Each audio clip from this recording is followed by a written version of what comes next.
पड़ेगा. Okay, before that, let me introduce myself again. We met day before yesterday. तब three of you were there. Now you have 6 students. I'm Simran Nagwani. I have been teaching for almost more than 5 years. In my own coaching, I used to teach, then across law colleges, and then recently I was in Symbiosis College of Arts and Commerce for 2 years. So basically, I was the HOD of Political Science department over there. Anyway, now I'll be, you know that this is a revision class. Bilingual ठीक है, Hindi English? मैंने उस दिन पूछा था. दोनों ठीक है ना? हाँ. First चीज, मैं जब, as you know, this is a revision class, so this is the best time in case you have doubts, in case you have anything in your mind, please make sure कि वो clear हो जाए. Right ये एकदम सही time है अपने concepts clear करने का. First thing. Secondly, when I am teaching, you also have to interact. It won't be one way teaching only. It's not that only I'll speak and you will keep mum or you may sleep. ठीक है? So no, ऐसे नहीं होगा. Interaction होगा. आपको enjoy the studies, ऐसे burden लेके नहीं करना है. ठीक है? दूसरी चीज तो वही इंटरेक्शन होगा. And if third thing, if you don't understand anything, what are you supposed to do? Ask. Once, twice, thrice, n number of times. If you don't get any concept, even in a single time also, this is the perfect time where you need to brush up your concepts, because इसके बाद अभी आपकी final exam है, right? And आपने तो ये सुना ही होगा, जैसे ही आप 9th स्टैंडर्ड में आपने पैर रखा होगा तो आपने तो ये सुना ही होगा कि 9th is the base of 10th को जो बढ़ा चढ़ा के डराते हैं, right? So 9th is the foundation, and yes, it is true. So please make sure that your concepts are clear. Even I would say अगर 9th में अच्छे से ध्यान दिया तो 10th में इजी जाता है. 10th is comparatively easier if you pay heed to what I am teaching or what all teachers are teaching in 9th standard. ठीक है? तो नहीं समझ में आए तो पूछना, और आंसर देने के लिए बिल्कुल घबराना नहीं. No need to hesitate. Even if your answer is wrong, nobody is going to जज यू और scold you for that. Fine? ठीक है, स्टार्ट करें. Okay, fine. Anything you want to ask बेटा? Okay. Anushka, Swarali, Piyush, Archit, Varun, sorry, Sandhya. Okay, Shraddha, I am sorry. Anyway, ठीक है. So let us begin with the chapter triangles, and as you know, it is the part of geometry. I understand कि थोड़ा सा geometry जो है, proofs and all these theorems and all, you need to do a lot of practice for that. होता है ना, and थोड़ा भारी लगता है, but not anymore if you pay heed to whatever we'll be discussing now. It's a discussion. Fine? So I'll be quickly, because it's a revision class, तो हम फटाफट सारे concepts देख के then we'll practice. Practice में हर level के sums we'll see. Fine? Anything else you want to ask?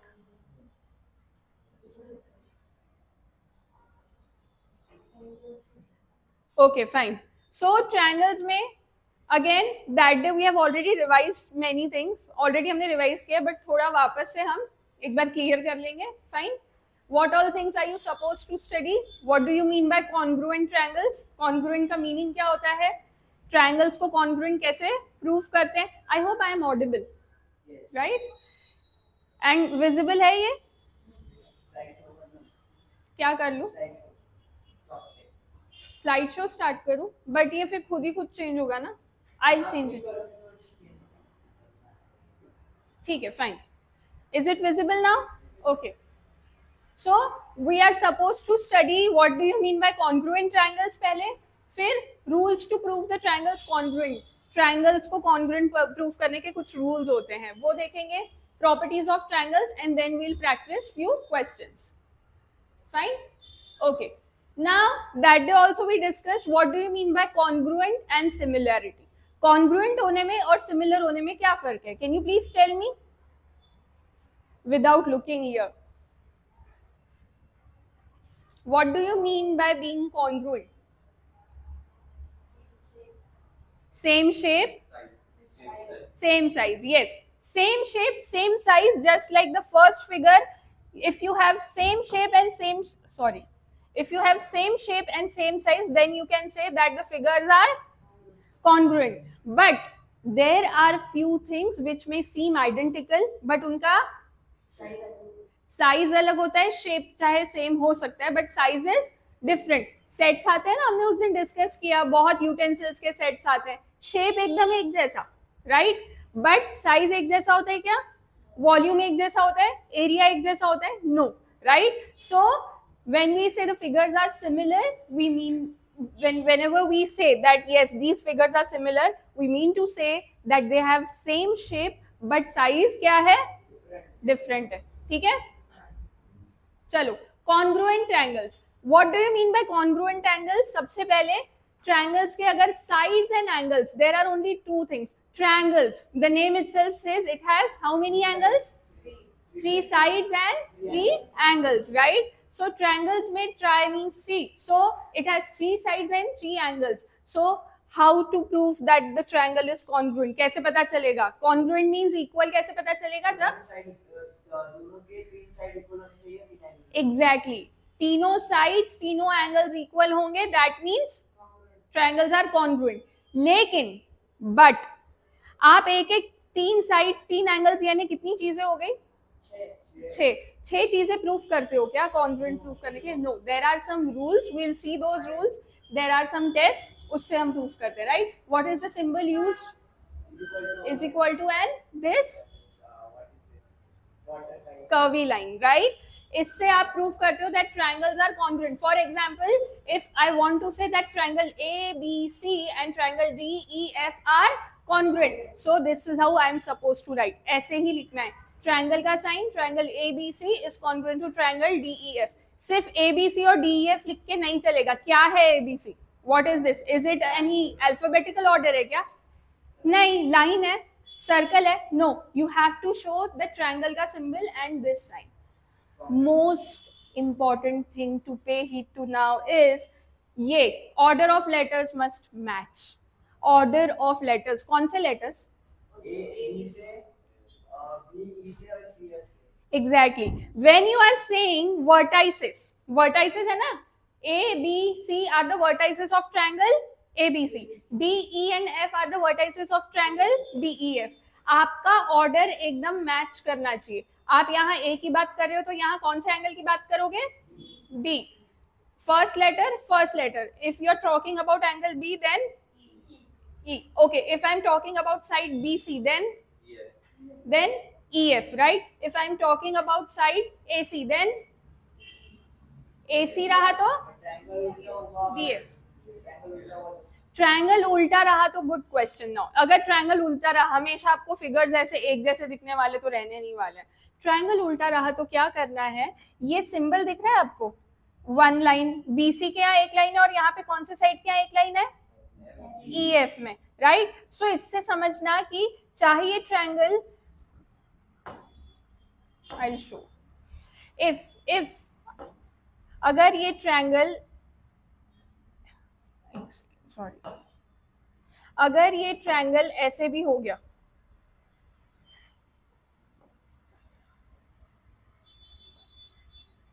ठीक है, मैंने क्या कर दिया, इसको अपसाइड डाउन शिफ्ट कर दिया है ना.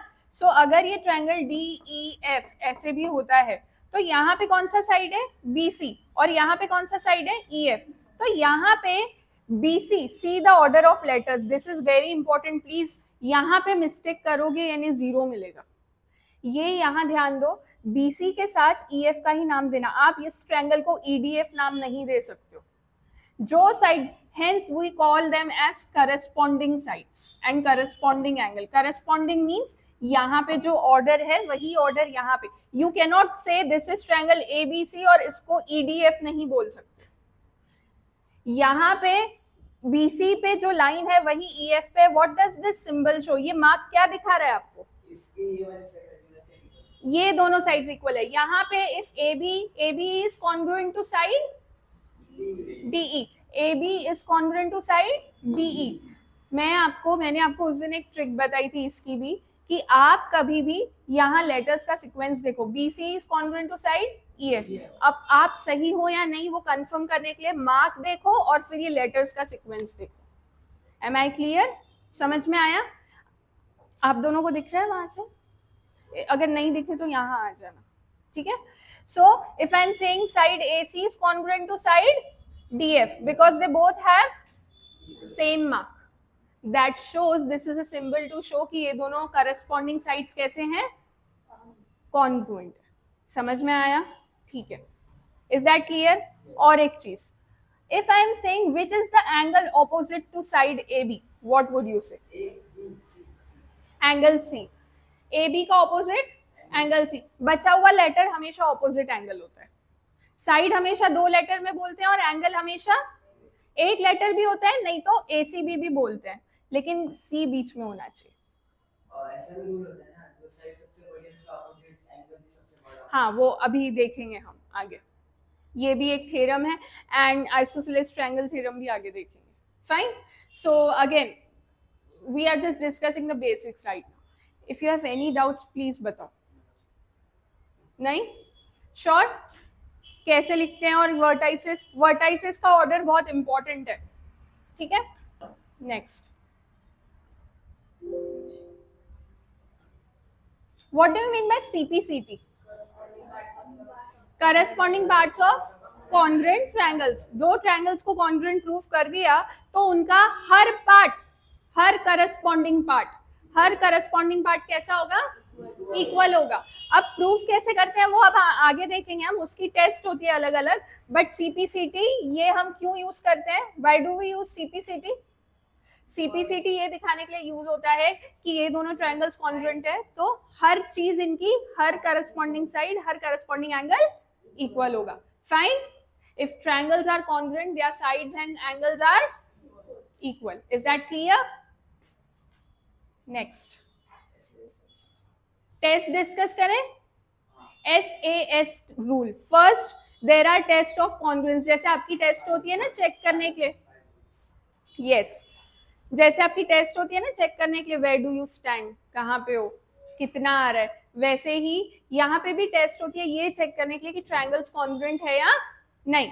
वो टेस्ट अलग अलग है, इनमें से कोई भी टेस्ट अगर ट्रायंगल ने पास कर दी, क्वालिफाई कर दी, that means triangles are congruent. First and foremost test is SAS. SAS means side angle side. Now S first भी है, S last भी है और A लेटर बीच में। अगर SAS टेस्ट ये बोलता है कि दो ट्रायंगल्स के दो करस्पॉन्डिंग साइड्स, AB का कौन सा करस्पॉन्डिंग साइड है? PQ। BC का कौन सा करस्पॉन्डिंग साइड है? QR। सो SAS टेस्ट के हिसाब से जो दो साइड्स लिए हैं हमने, ये दोनों साइड्स के बीच का एंगल कौन सा है? PQ एंड QR के बीच का angle is Q। AB and BC के B। B is the common letter दोनों साइड्स में, यस और नो? तो SAS टेस्ट से मैंने इसे हाईलाइट क्यों किया है रेड में? जस्ट टू शो कि SAS टेस्ट में वो दोनों साइड्स के बीच का एंगल ही कॉन्ग्रुएंट होना चाहिए। Are you getting my point? आप ये नहीं बोल सकते हो कि AB और PQ कॉन्ग्रुएंट है, BC एंड QR कॉन्ग्रुएंट है, angle A and angle P congruent है। नहीं, angle B has to be congruent to angle Q अगर ये SAS टेस्ट है तो। SAS टेस्ट ऐसे सैंडविच जैसे याद रखो, first letter and last letter same है, बीच में है यानी वो एंगल भी, A लेटर बीच में है ना, एंगल बीच में है ना, एंगल बीच में है यानी वो एंगल जो होना चाहिए वो दोनों S यानी दोनों साइड्स के बीच में होना चाहिए। Is that clear? कोई भी एंगल कॉन्ग्रुएंट बोल के आप नहीं प्रूव कर सकते हो अगर आपको SAS रूल लगाना है। Am I clear? Next is ASA rule. Just like SAS you have ASA। Again यहाँ पे A फर्स्ट लेटर भी है, A लास्ट लेटर भी है। What is this? Angle side angle. So angle side angle, A first letter है, A last letter है और S बीच में है, that means the side has to be in between, बीच में होना चाहिए, right? So included side is equal. Included side. For example, यहाँ पे angle B is congruent to, बताओ? ये देखो ट्रायंगल्स उल्टे हैं, right? Angle B is congruent to angle E and angle C is congruent to angle F. तो मुझे एक बात बताओ, B एंगल B और एंगल C का इंक्लूडेड साइड कौन सा है? Angle B in triangle ABC I am asking. In triangle ABC angle B और एंगल सी के इंक्लूडेड साइड कौन सा है? बीच वाला साइड कौन सा है? साइड एंगल नहीं. BC एंगल B है, एंगल C है. एंगल B और एंगल C दोनों एंगल कौन से साइड में इंक्लूडेड है? BC में. क्या हुआ? कंफ्यूज क्यों हो रहे? समझ में आ रहा है मैं क्या बोल रही हूँ? जैसे वहां पे दो साइड्स के बीच में एंगल था, यहाँ पे दो एंगल के बीच में साइड है, तो B और C के बीच में तो BC होगा ना, और E और F के बीच में EF. So that side has to be in between the two congruent angles. Is that clear? So SAS और ASA दोनों में साइड और एंगल कैसे होना चाहिए? बीच में इंक्लूडेड होना चाहिए. कोई भी एंगल नहीं चलता है. Am I clear? Any doubts so far? Sure? What is this? AAS. Angle side.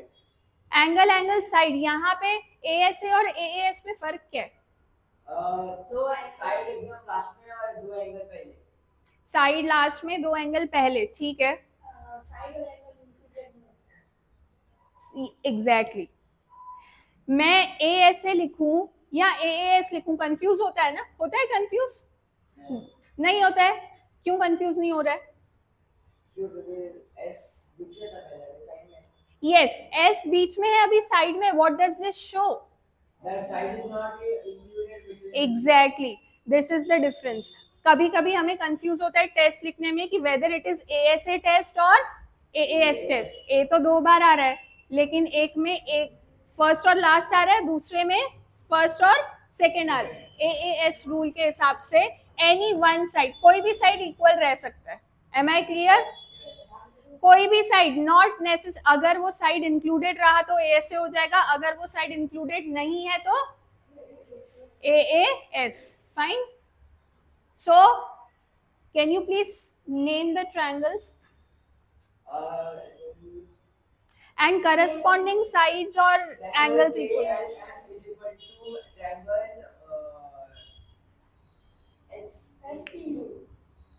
Wrong. UTS. Good. KLM अगर आप पढ़ रहे हो तो K के साथ करस्पॉन्डिंग एंगल कौन सा है? U.